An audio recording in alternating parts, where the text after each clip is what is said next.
my gosh.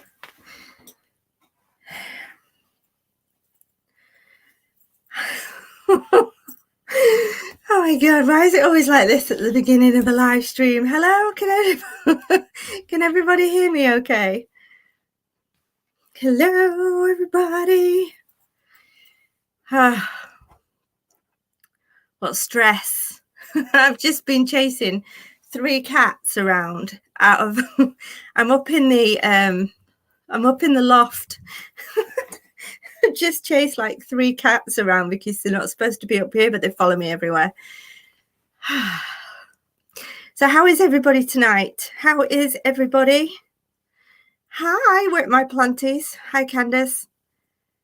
Hi, Rogue Vixen. Hello, everyone. So I've just been on the phone to Doug.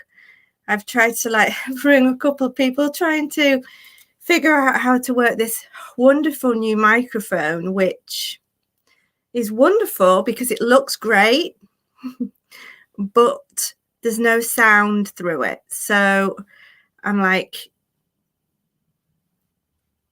you know, when you pay lots of money for something, and I don't know why I'm talking into it because there's no sound. It's like habit, you know, to talk into a microphone. So it looks like I'm going to have to figure it out, but maybe not when I've only got like 5 minutes before I'm supposed to come on a live. Hi, Lisa. Hi, Junie. Hey, Melinda. Hey, No Filter. So what we're going to talk about tonight, well, to be honest with you, I need a drink after all that stress. Oh, gosh. I went out for a nice meal earlier on. It was lovely. So before we get started, guys, I have something really nice that came through the post this morning from one of my subscribers. And I don't get presents very often. I was so excited. I thought I'd save it. Look, it's still all wrapped and we could open it together. So as long as there's nothing rude in there, then I might kind of just push it under the table. Let's have a little look. We have a card. Rustling. Aww. Oh. That's nice, isn't it? It says to M and Penny, congratulations on 30k. You so deserve it. Here's to the next 30k. Lots of love, Joe. Kiss, kiss, kiss. Aww. That's so nice. So let's have a look and see what's in here. And then we'll get started on like chatting about what we're going to chat about tonight. No good at opening parcels. So how is everybody today then? Have you had a nice day? What did you all think to the Jose interview? Did you believe him? Did you not believe him? I mean, I do understand what people are saying, like about why is he calling Grandma Grandis and things like that. It's like we all know to call Grandma Grandis, but what is the live about tonight? Well, the live about tonight is it's just going to be getting to know me a bit. We're going to be chatting about some bits and bobs that have gone on in my life just to catch up and things. Oh, somebody's wrapped this well. Let's have a look. Oh, there's a few things in here. Wow, there's loads of things. Many people can leave their marks in your life, but only a few can leave their marks in your heart. You are one of the very few, my friend. That's so nice. Oh. And Penny's got a Roblox card. She'll be really happy with that. And that looks like that's for Penny. So that's really nice. Oh, these won't last long. chocolate bunnies. I know, that's so nice, Candace, isn't it? What else is there in here? Mint and eucalyptus candles. Oh, very nice. Can never have enough candles, girls. Oh. Hi, Bullhorn Betty. Nice to see you. I saw you on, was it Andrew Hilt's channel earlier? I saw that.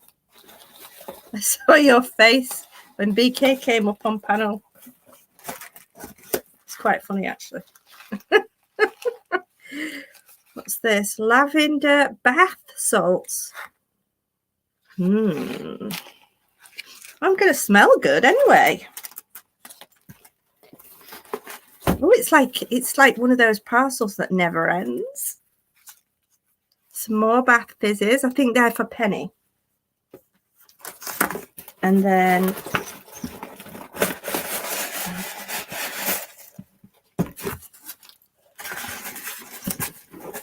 what's this?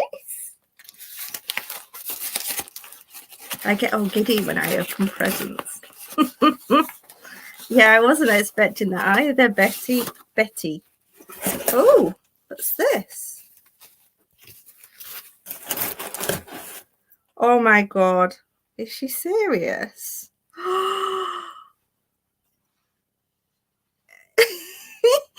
It's a trophy, and it says you deserve a trophy.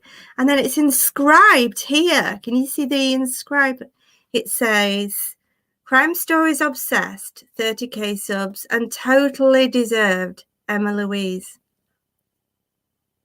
Well, I did have 30k, and then for some reason it dropped down to just under 30k. It's going back up again now. I don't know why. Somebody said there's a glitch on YouTube.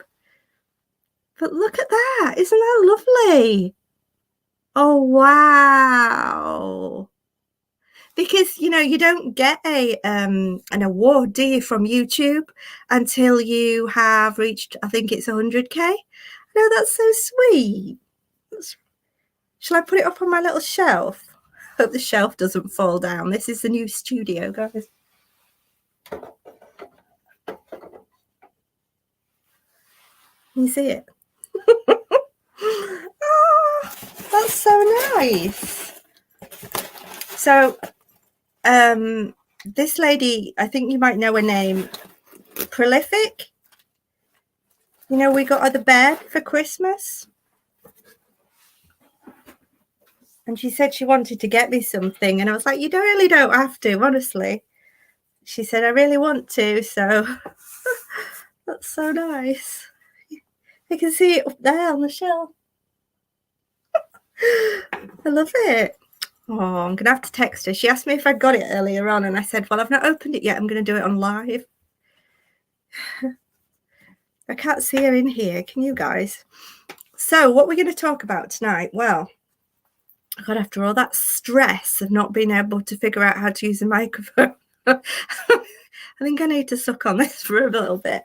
So I was trying to get the boyfriend on here to talk with us all, but he's a bit shy. So he said no, but maybe another time. So I thought we could have a little chat about stressful things, fun things, things that maybe you might be able to relate to, things that I've had going on in my life in the past and that you might be able to relate to. What do you think? Tomorrow I'm going to do, Candace says, come on, Bullus, come on. So tomorrow night, if I can still do it, because I need to have some time to do some research tomorrow and I've got a full day. We're supposed to be doing the I can't even think. We're supposed to be doing the case updates tomorrow. I just feel a bit overwhelmed. My little award. It's amazing, isn't it? So it is a bit more lit up in here. I can put all the lights on, but it's night time, isn't it? And you want that kind of ambience.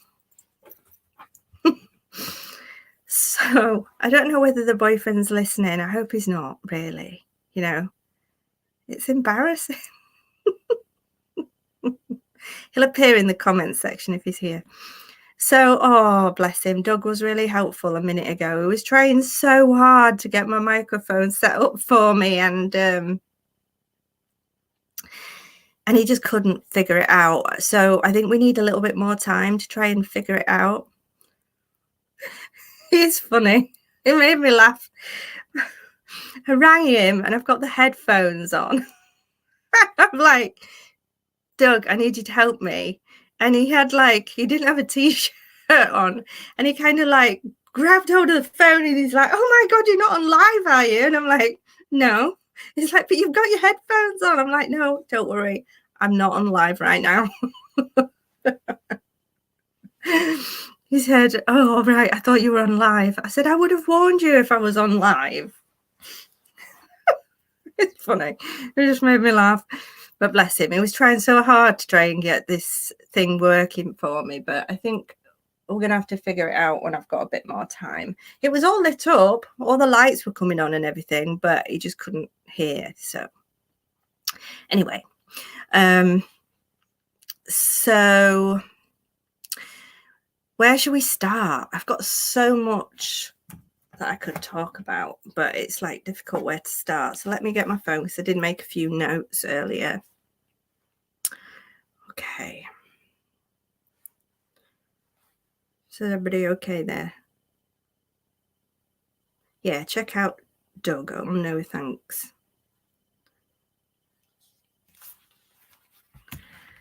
So I just thought you might want to know a little bit more about me, who I am, you know, who you're listening to on a regular basis. And it's always nice to be able to relate to someone as well, stuff that you think you're the only one that deals with. And if you live on your own as well, you don't always realize that there's other people out there that are probably suffering similar things to what you've, you know, dealt with. You have to bear with me, guys. I'm so tired tonight. Can't even speak. So I live in the north of England, and when I was younger, when I was growing up, I lived right out down on the south coast, which is why my accent isn't as broad as some Yorkshire and north of the country accents. I lived with my mum and dad, and my dad was an accountant, and my mum, she was a stay-at-home mum, and occasionally she'd get a job, but not for long. I think she knew that she didn't have to, and so she would do something for a short period of time and get bored, because she knew that she fell out with somebody. It was like, oh, well, I can't be bothered doing this anymore, you know. So she'd just not really work, but occasionally she'd do like nights in a care home. And when she did, my dad used to go to the video shop. Do you remember in the 80s and early 90s when everybody went to the video shop on a weekend to pick up a movie for the night? We called it a video shop, movie shop, whatever you called it. And he'd get a film. And so there's me. I was probably like 6, 7. And there was my brother, who's 2 years younger than me. And instead of getting something that we might like to see, like 101 Dalmatians or something like that, I don't know, you know, something like that. He always used to get Hellraiser, Nightmare on Elm Street, that crazy, Hellraiser, the one with the pins in his head, all of the Dracula movies, like anything crazy, my dad got it on a weekend, and it had to be the latest movies that you could get on VHS. That's right, Candice. And he used to sit in bed, and because me and my brother were scared, nobody wanted to be on the outside. So my dad would sit in the middle, and he'd have me on one side and my brother on the other. Well, bearing in mind, we were like 5 and 6, or 7, 5, 7, or whatever. None of us wanted to go to bed. We had nightmares. I mean, these films obviously had like 18 on them, you know, but my dad just didn't care because it was like mum's at work. We were too young to say, Dad, that's an 18. And so we just watched these really scary films. So you can imagine where my crime interest came from a very early age, you know, like you're 6 watching Hellraiser. You're like that. It's like, Daddy, why has that man got pins in his head? But yeah, we used to, and then he used to watch all these like all these detective programs on TV that were just on normal TV. And so I'm just reading that. Are you in the doghouse? Doghouse. Love your content. Thank you. So I just, so I had to watch all these movies from being like really, really young. And so that's where the crime element came in, I think. I was just really interested in all the crime stuff because I was so used to watching it with my dad. So that's kind of where that came from. I just seem to remember from a very early age having quite severe anxiety, like I was scared of my own shadow. And you know what bullies do at school when they find out there's somebody that's a bit scared of their own shadow? They pick on them more, don't they? So I got picked on a lot. Hi, Joan. Nice to see you. Hi, single mum of 4. So I just, and I think if people realize that you're a little bit, you know, a bit scared of yourself, you know, you're a bit insecure and that kind of thing, then they pick on you more. They, and it's not nice, is it? And then I think what with moving around a lot, we never stayed in one place. I mean, most people, they go to the same school all their lives, you know, or their childhood life. And we moved so often. I think I went to like 2 high schools.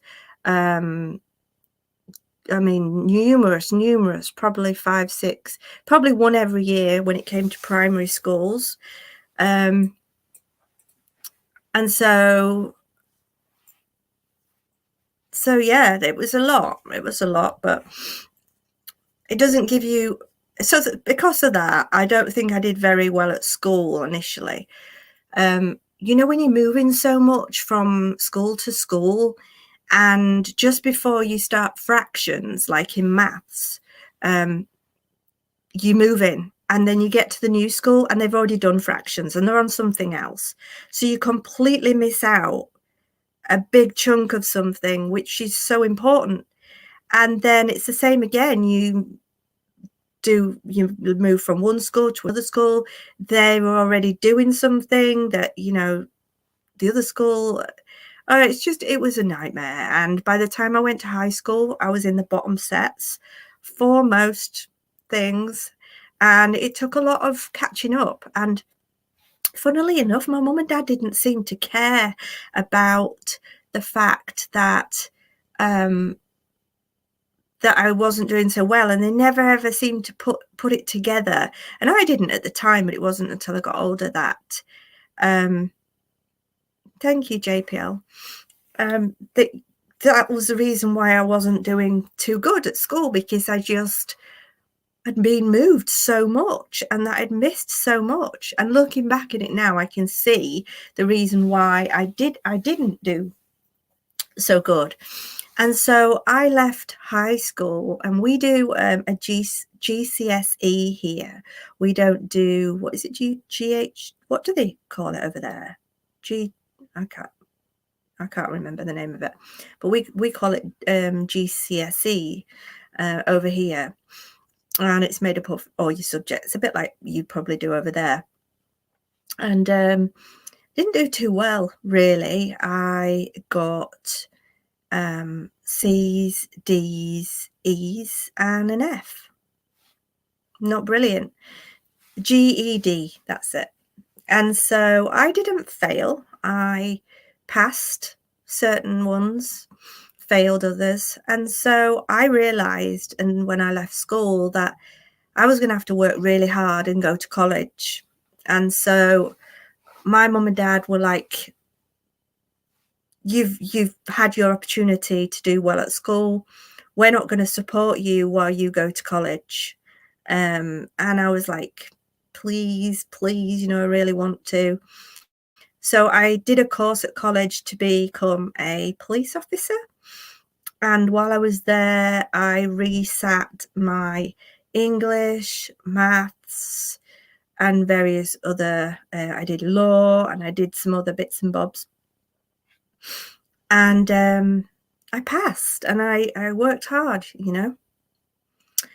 and I came out of it, missing out the fact that when I was at home, when I was trying to do my studying, my mum and dad used to say to me, I don't know why you're bothering to study, Emma, because David, that's my brother. David's like dad. Dad's an accountant. David's like dad. He's really intelligent. He's going to be a solicitor one day. And, you're like me, Emma, you'll just meet somebody that's got lots of money and you can just like live off them and, have a family. And I was like, but I don't want to do that, Mum. That might be okay for you, but that's not what I want to do. I want to be like that. I want to look after my own self. I want to be independent and determined, and and that wasn't what my mum was saying. Oh, you can get a job in the supermarket, like stacking the shelves and working on the counters. And I was like, are you serious? I don't want to do that.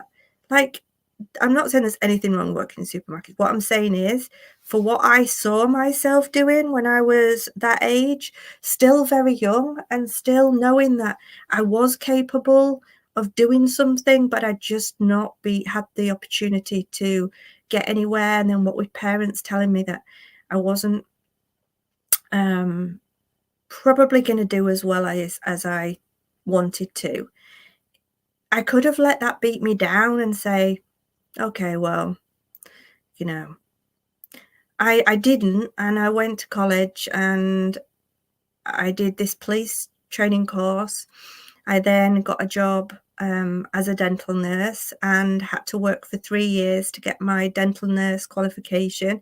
Don't know how long that is over there, but it was 3 years. And so I did that and worked really hard and got my national certificate and diploma in dental nursing. Then I became an orthodontist's nurse, and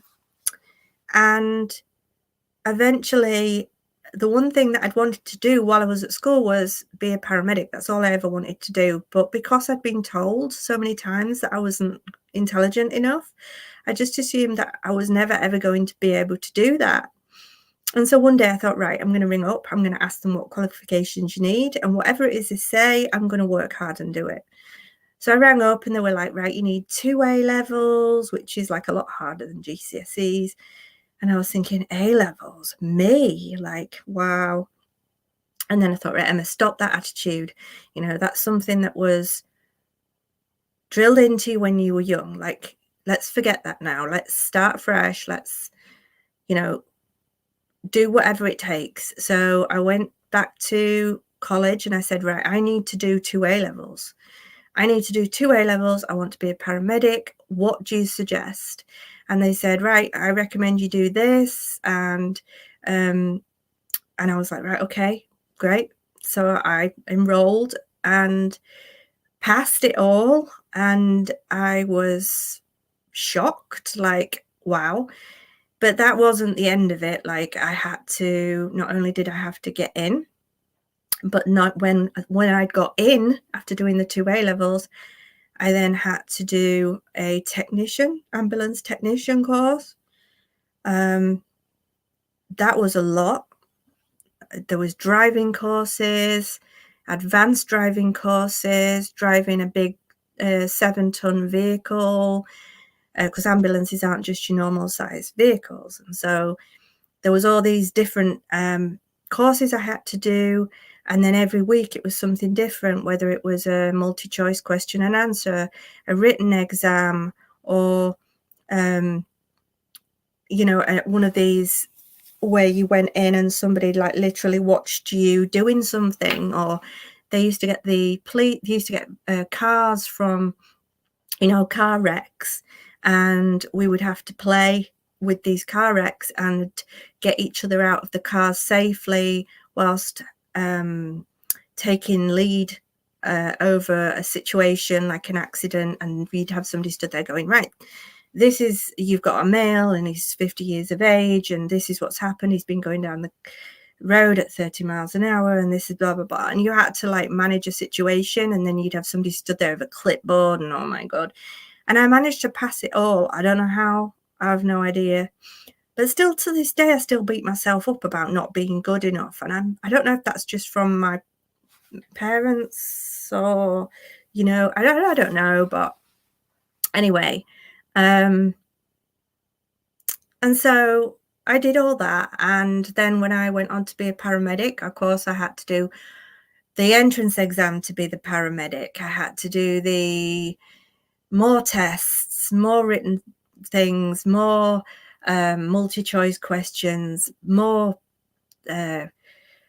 scenarios, and you signed off for everything. Oh, God knows how many things I've been signed off for in the past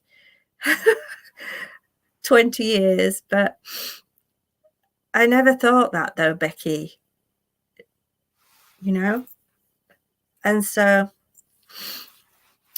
and then when I joined 20 years ago, it was a very male oriented environment. So they didn't have a lot of women with uniforms on. And of course, I came in, worked my way up very quickly within 2 years. And you get a lot of these old timers that have been there for 20 years and they've never moved up from technician, and they don't like some new blonde girl coming in and suddenly being a qualified paramedic after 2 years and telling them what to do when they've been there 20, So you could imagine it didn't go down well. Yeah, I know, Peter. The old dinosaurs. I know, I think they were just trying to maybe not make me think that I'm better than I am and then be disappointed. I don't know. I guess they know me better than anyone, but in that case, they should have known that I was determined and capable. And I think if you're determined to do something enough, you'll do it. Like, even if you're not the most intelligent person in the world, if you're that determined that you want to do something, you can do it, like whatever it is. My dad's fire department, there are no women at all. Yeah, I can imagine. There was like no women, hardly. There was very few women. Now, where the dinosaurs? Hey, speak for yourself, Peter. I'm no dinosaur. I might have the double chin and the bags under my eyes, but I'm not there yet,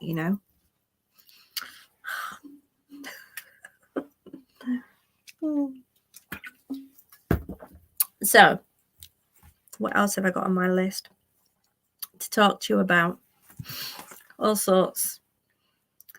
So it was a bad thing to start off with, but it turned out good in the end. And that's what I think, like, everything bad can turn out good in the end.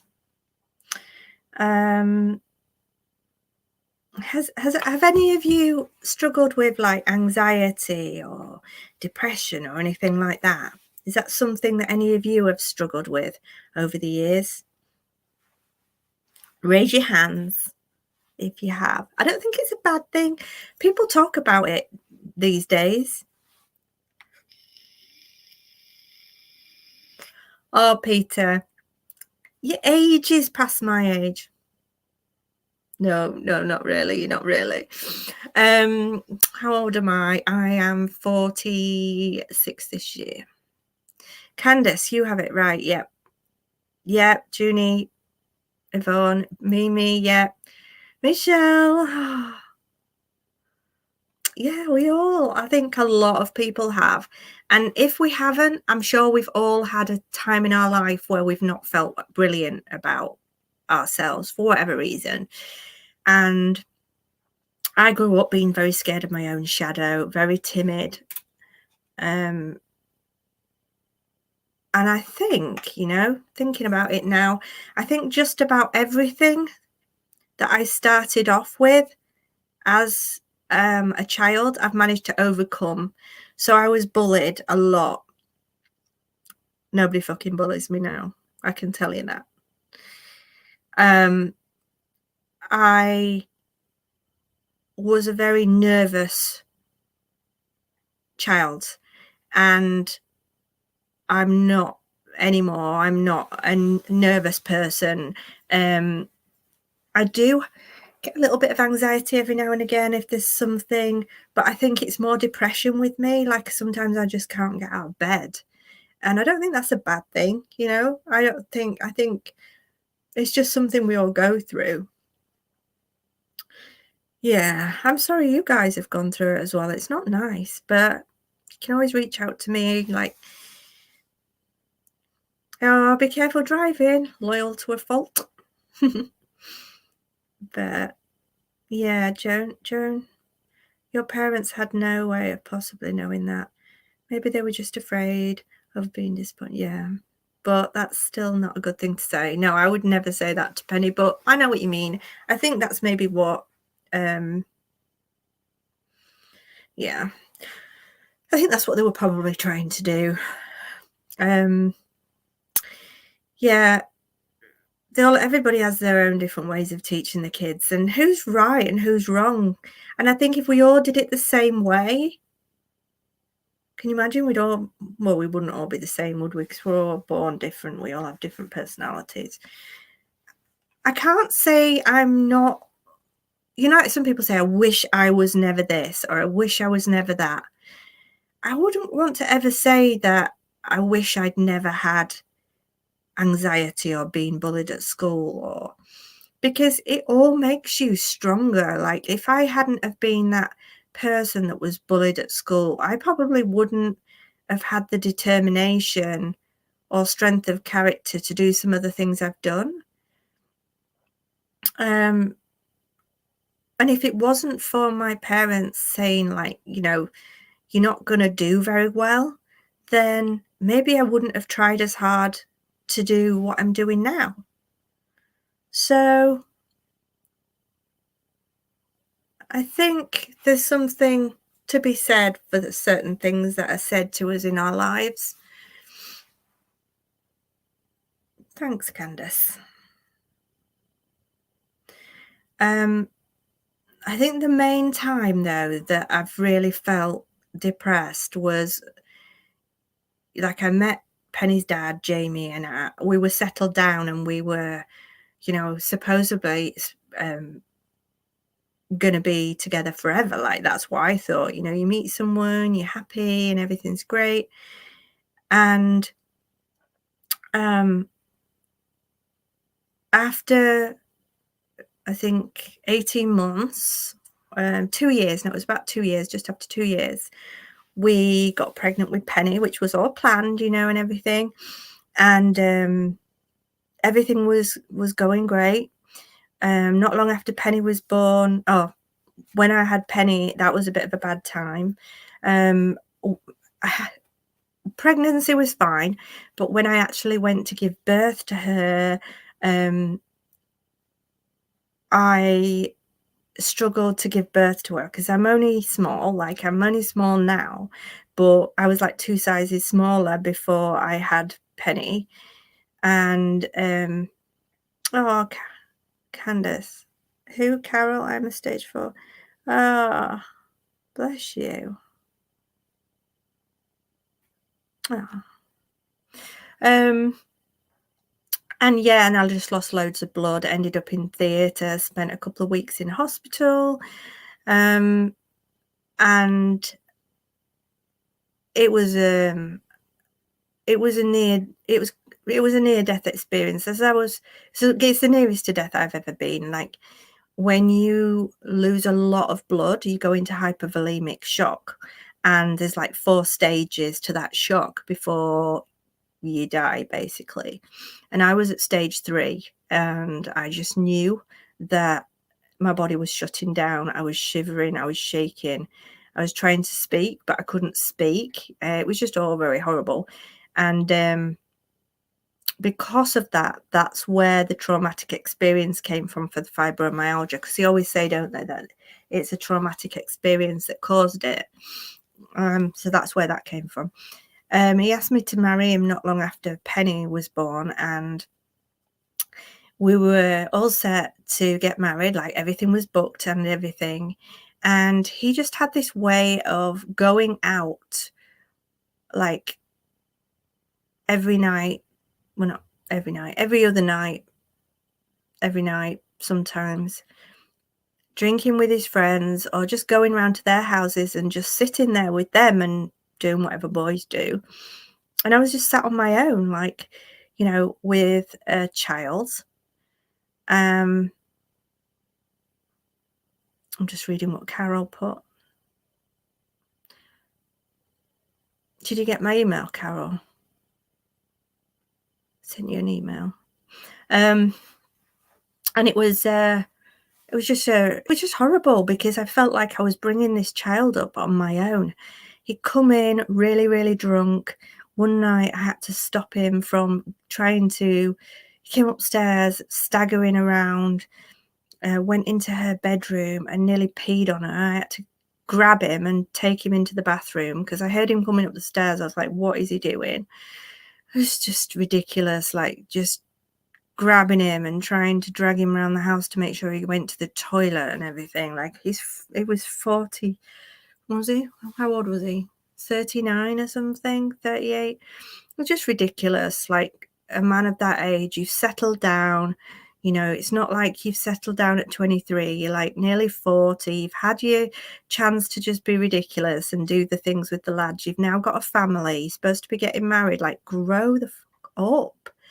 And he just couldn't. And I said to him, look, you know, you need to sort this out, because I'm not going to stick around forever if you're going to be going out all the time, like getting drunk, leaving me and Penny on her own. And she was like crying at the door, like trying to get out of the front door, sticking her head through the letterbox. Daddy, daddy, at like 2 years of age. Daddy, daddy. And I just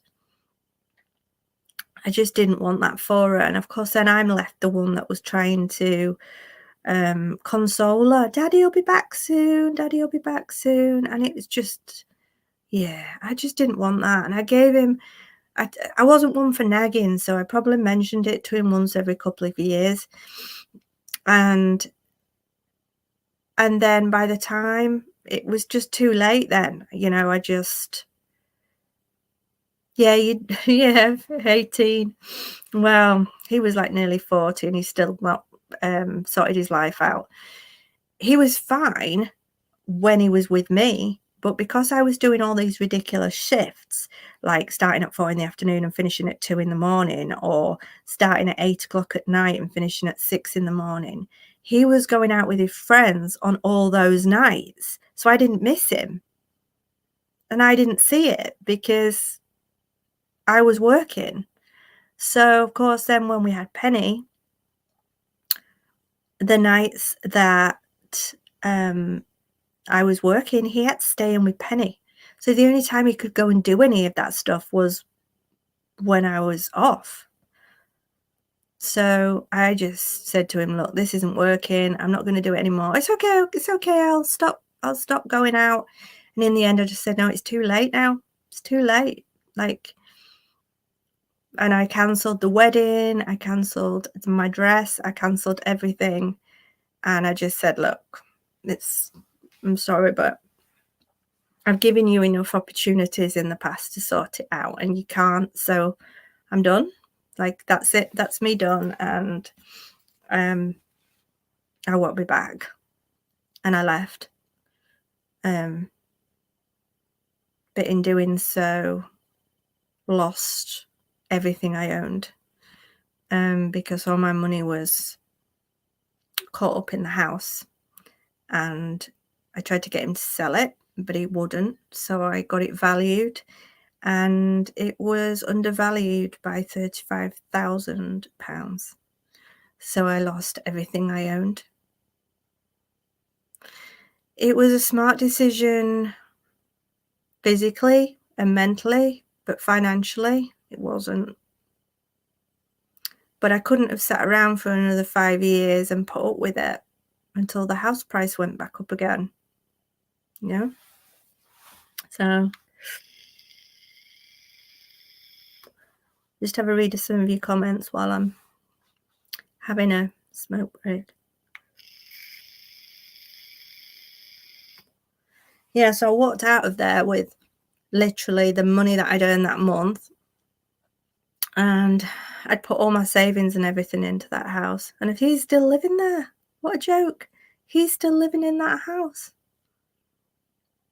And now I'm renting for the rest of my life because I can't afford to buy. So I don't know what will happen to me when I get to 65. I'm not even thinking that far ahead. But you know what? When we left, Penny did so much better at school, and yeah, it is. It's aggravating. But I mean, I talk about it every now and again, like when I'm telling people my story, but I generally don't think about it every day or make a big deal out of it, because you can't change certain things. So there's no point in letting them bother you and get you down and like depressed and stuff, because there's just banging my ring. There's nothing you can do about it. So there's no point in worrying about certain things. The other thing was, when I was with him, I started becoming poorly after Penny. I started getting ill, and I was getting really bad headaches and pains and things. And so they diagnosed me with fibromyalgia, and I ended up having a neurostimulator put in my head on the occipital nerves in my head.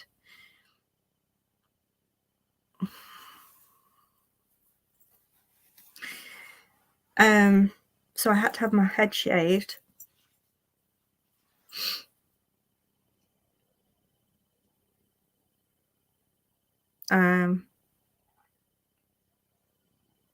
And these like little metal patch things put on my nerves in the back of my head, one on each side. But that's really helped me. So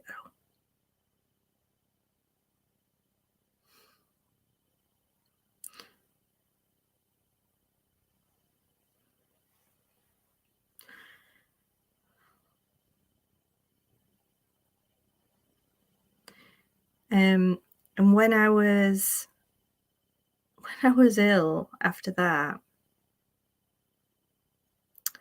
I was in bed and I couldn't move. I was in a lot of pain.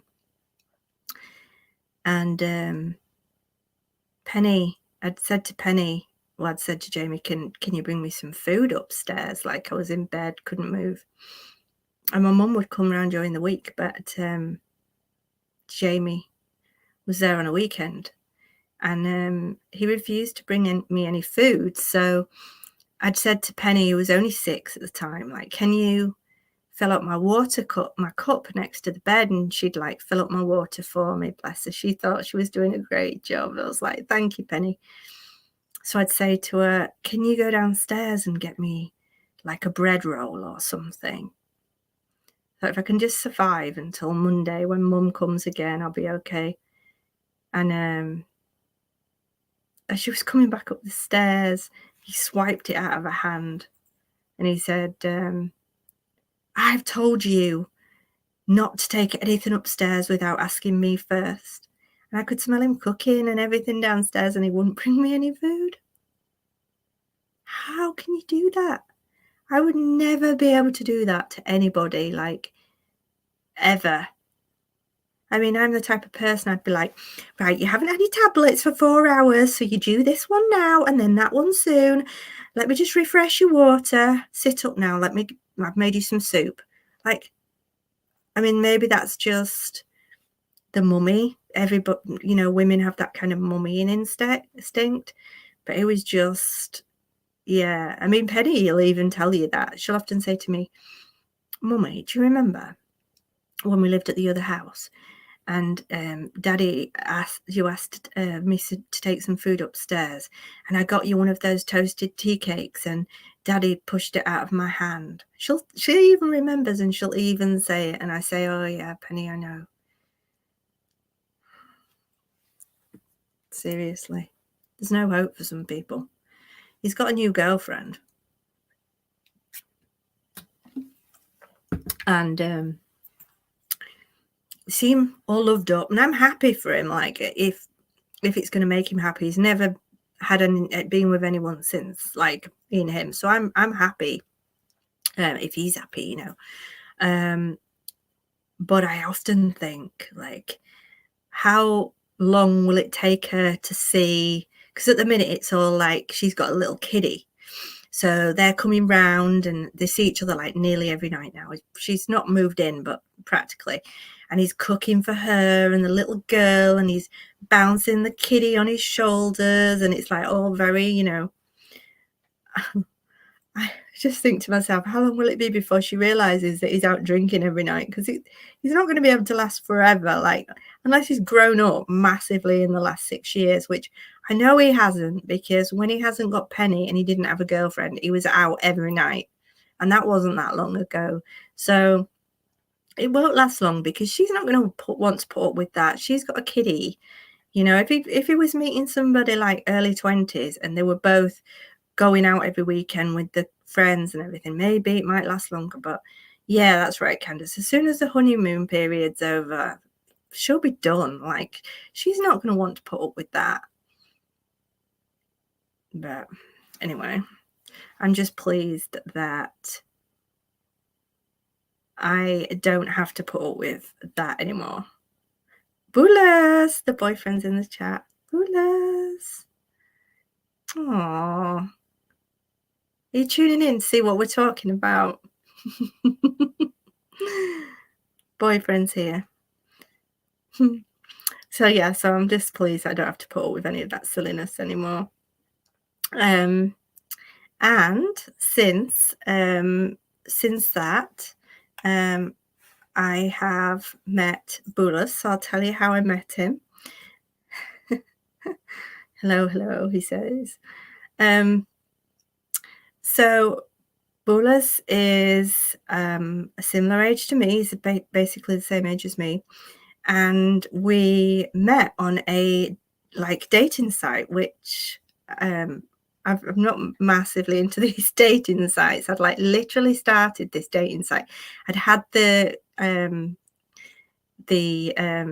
app open for a couple of days, and I'd said to Joe, my crewmate in the ambulance, if I don't find anybody by the end of today, I am closing this site, because I was getting all these stupid messages from just ridiculous people that, they just want to ask you really ridiculous questions, like how big are your boobs and all that stupid stuff.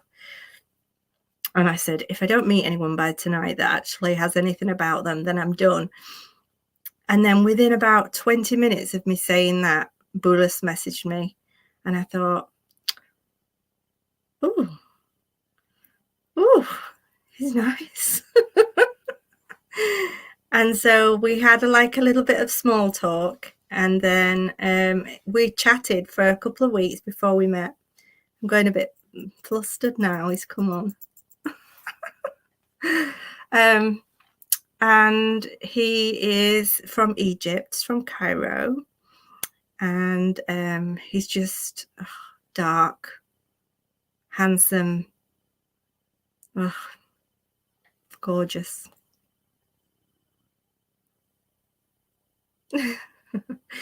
And you know, there's a few things that we've had to get used to about each other. Like I'm obviously English, and he is from over there, and it's like a different,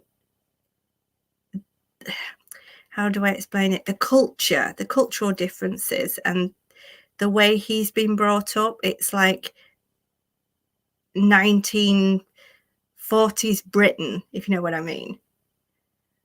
It's difficult to explain, but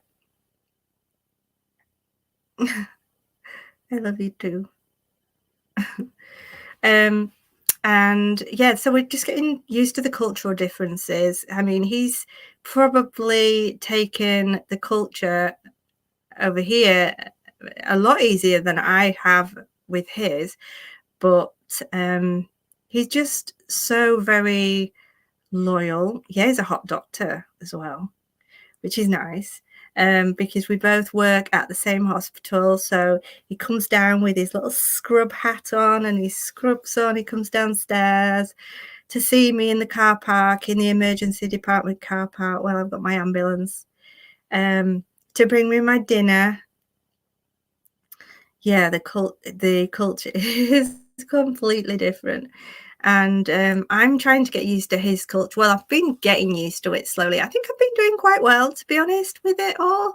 But there are quite a few things that I struggle to understand, and I am still trying to get my head around. So, like, for instance, over here, you get divorced, you're divorced, and that's it. Well, I mean, I've never been married, so I've never been divorced, but I would like to be married, not divorced, one day. When I get married, like, that will be it for life. Like, I'm not getting divorced. That's me done. That's why I've waited for so long. But over there, if you get divorced, you get well, when you get married over there, you get married through the church and you get married legally. So if you get divorced, you can get divorced legally, but then you've got to get kind of like getting divorced through the church as well. And if you've got kids, you've got to wait 5 years to get divorced kind of through the church as such. So, and then what with the COVID, it's taking a bit of time, and you know, I don't like the idea of being, I know I'm blushing. I don't like the idea of being with anybody that has any links to marriage with anyone else. Like, I'm not one to be with a married man or anything. And although he's like divorced from the ex-wife and she's moved on and everything, you know, I'm sure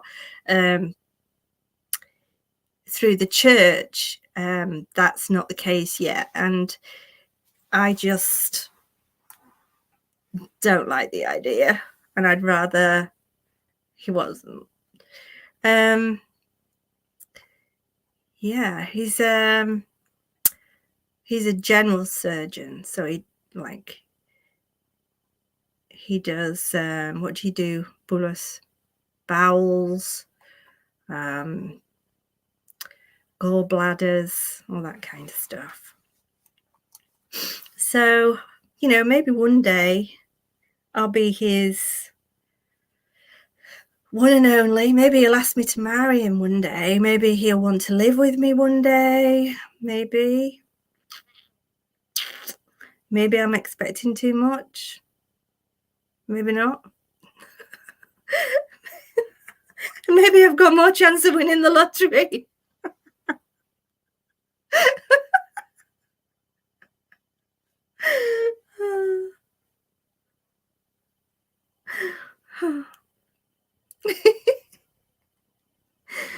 Oh, Bullis, did you tune in at the beginning? Look what you know, that present that I got from one of my subscribers. I got this, and it says you deserve a trophy, and it's inscribed. Can you see the inscribed? It says Crime Stories Obsessed, 30k subscribers and totally deserved, Emma Louise. Isn't that nice? I'm going to put it here on the shelf. There we go. So, yeah, no pressure. No pressure, anybody. No pressure, Bullis. I will put that lottery ticket on the weekend, though, because I'm sure I've got more chance of winning the lottery. Oh, gosh. So what else have I got to talk to you about? I'm rocking a bit because I need to pee. Sorry if that was a bit too much information. As I was coming up the stairs, Bullis, I thought maybe I should go to the loo, and then I was like, "It'll be okay." Yeah. So we won't talk about that because that's a bit. What else have we got?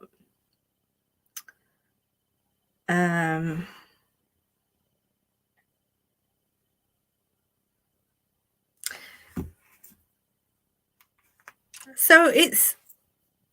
I may have to go soon before I wet myself.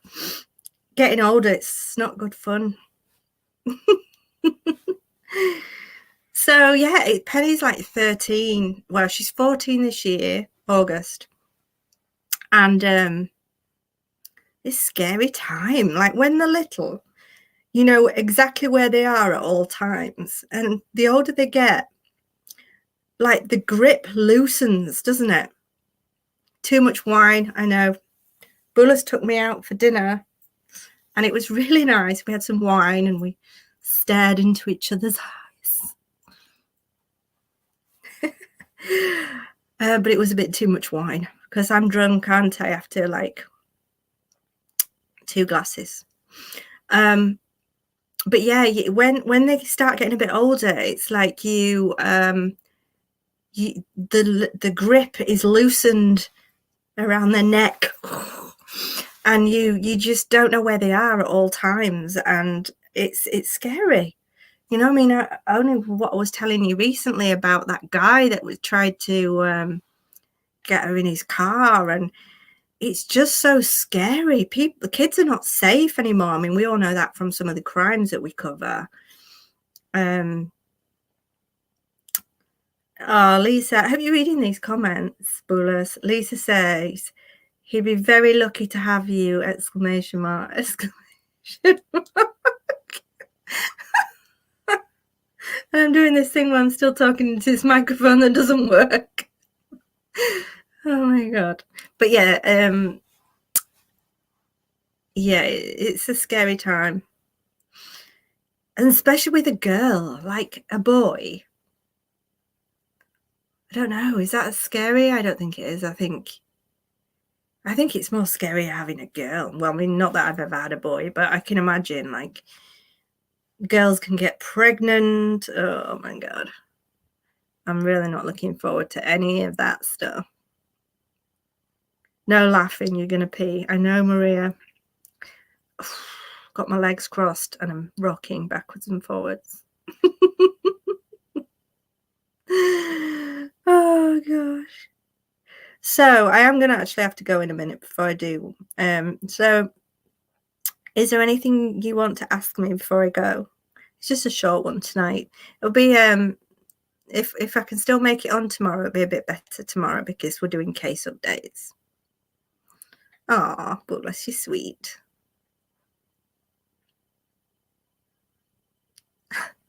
Bullis, treat her well or you'll have 3,000 friends after you.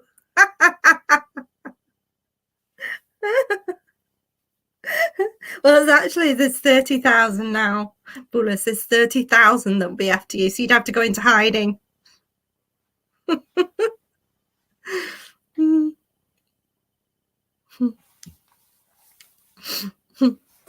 Right then, I'm going to go because I really need to go downstairs and go to the loo. But thank you for tuning in, guys. I know it was just a short one tonight. It was just a quick one talking about some of the stresses and funny things that go on or have gone on in my life. But they all make you, don't they? Make you a rounded person, or your stresses and strains and happy times make you who you are. But you're so silly. Make you who you are.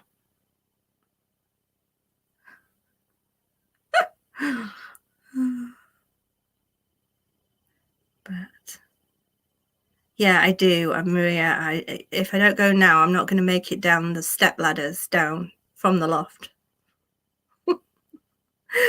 But thank you, everybody, for tuning in. Thank you, Maria. See you soon. Thank you, Candace.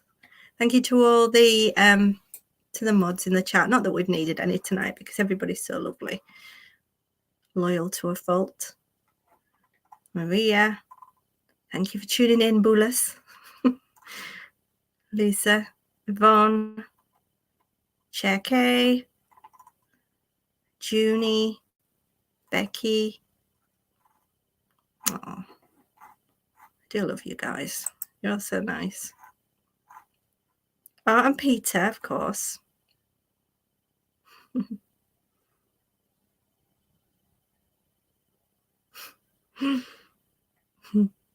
Silly sausage.